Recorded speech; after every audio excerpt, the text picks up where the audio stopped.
嗱，咁原來咧僱主咧喺解僱嘅時候咧，要立刻將全部嘅欠嘅工資啦，同埋佢嘅福利咧，都要俾呢個員工㗎。嗱，咁有一位張醫生咧就係嚟到咧，就係諮詢佢呢個困難啦。咁佢咧個診所咧就係裏邊有一個小嘅手術室㗎。咁佢成日咧都會做一啲小手術啦，因為佢係皮膚醫生嚟㗎。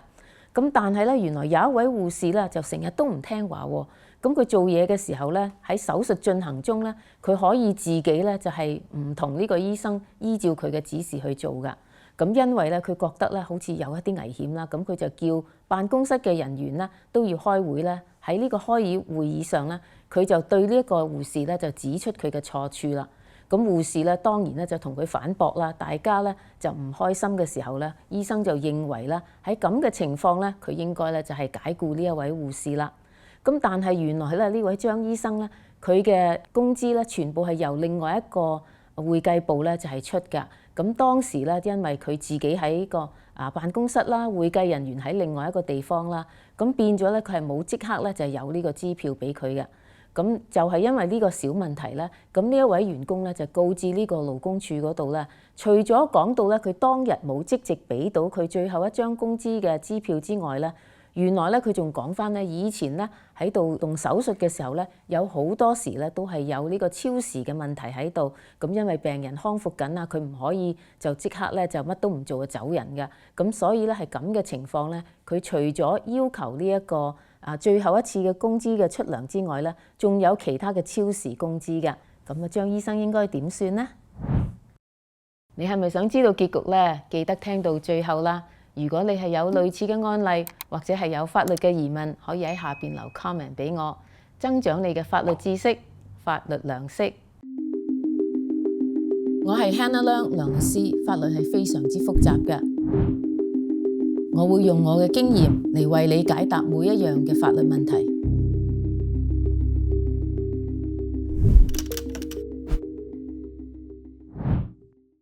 如果你工作係需要着制服嘅，咁僱主可唔可以話你一定要你自己俾錢，同埋喺呢個薪水裏面扣翻出嚟啦？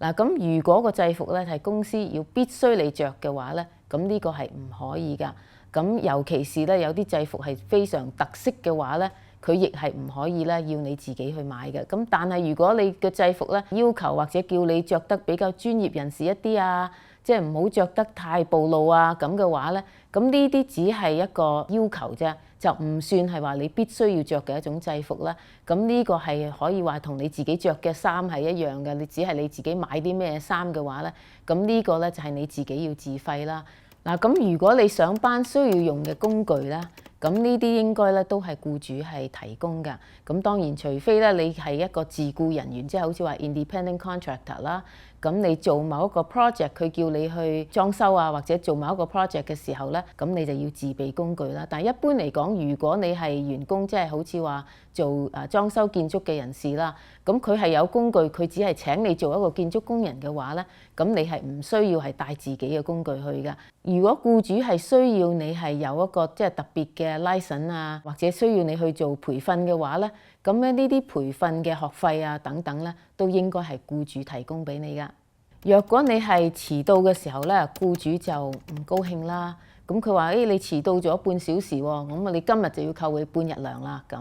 咁呢個咧就係唔合法嘅啦。僱主係可以扣糧，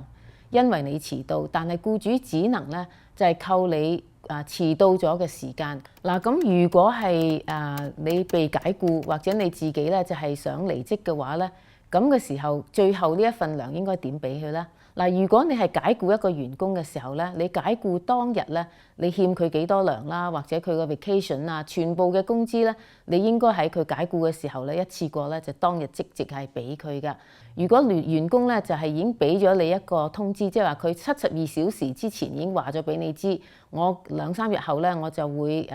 離職啦。咁嘅時候咧，佢走嗰日咧，你應該亦係有呢個工資俾到佢㗎。嗱，如果員工咧突然之間同你講話佢係辭職啦，咁嘅時候你係冇準備嘅話咧，你最後嗰份糧咧，亦應該喺72小時之內咧就係交到俾佢㗎。如果你係俾少咗嘅時候，或者係冇準備好咧，佢係可以攞到呢個罰款啊，同埋其他嘅補償㗎。如果咧就喺解僱嘅時候咧，有某些嘅項目咧係未計到出嚟㗎。咁但係咧個僱員咧就係話你可以遲啲先俾我啦。咁喺大家雙方都同意之下咧，咁都係可以咁樣做嘅。咁但係最好當然係有呢個書面方面係證明到啦。咁如果唔係嘅話咧，最應該咧就係喺佢離職嗰日咧，最好就係全部欠佢嘅全部嘅工資啊，或者係假期啊等等咧，都全部一次過咧就係繳付咗俾佢嘅。咁呢個咧就最為安全㗎。咁如果係爭最後嗰份糧嘅時候係點樣罰款呢？咁就係你每拖一日咧，咁佢就你就係要多付一日嘅工資俾佢嘅。咁最高限額咧就係有30日嘅工資啦。咁但係當然啦，仲有或者律師費啊、利息啊等等咧，都係會加埋上去嘅。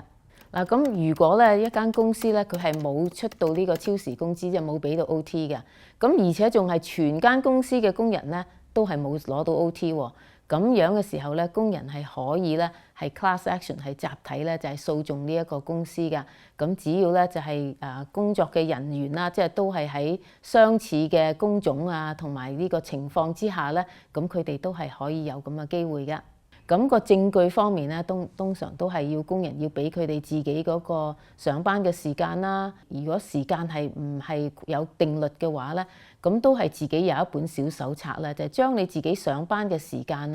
啊、中間發生嘅經過啊，咁全部嘅經歷咧都係寫低落嚟嘅時候咧，咁你日後咧就會有一個小嘅日記啦，咁可以記錄晒發生嘅過程啦。咁呢個咧都係一個好嘅證據㗎。但係好多時候咧，只要你係將呢一個故事講出嚟嘅話咧，咁因為每個人咧都係有相同嘅相似嘅情況啦，咁呢個咧都係一個好好嘅證據㗎啦。如果你而家係返緊工啦，咁同公司係有糾紛嘅，即係好似有關呢個超時啊、工作啊或者工種啊等等嘅全部嘅問題，就算你有糾紛嘅話咧，你嗰陣時你都係仲係可以告公司㗎。咁而且咧喺你訴訟嘅期間咧，公司係唔可以因為咁嘅原因咧，就係報復啦，或者係對你唔好啦，或者係騷擾你啊等等嘅。咁所以咧呢啲咧都係你權利上面一個保障嚟㗎。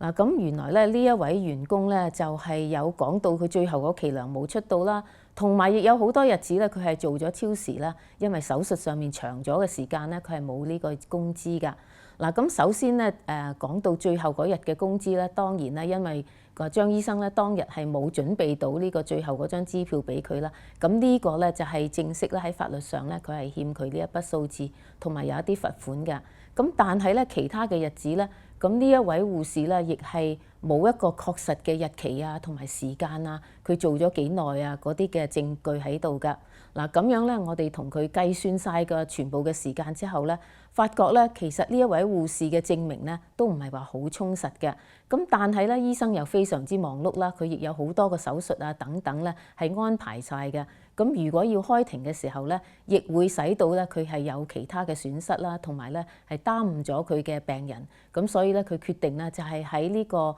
咁嘅案件咧未開庭之前咧，就係同對方商討咧，大家咧都係庭外和解咗㗎。咁個好處啦，當然咧就係呢位張醫生咧，亦係可以話俾嘅賠償咧就係不及呢一個護士嘅要求咁高啦。咁個護士咧亦攞到一啲嘅小賠償之後咧，咁亦係大家咧就係話和解咗呢個案件嘅。咁所以咧有好多案件所謂訴訟嘅時候咧，都係大家要互相溝通嘅。咁有時咧，如果係可以溝通得成功嘅時候咧，咁係省去咗好多嘅時間啦，同埋金錢嘅。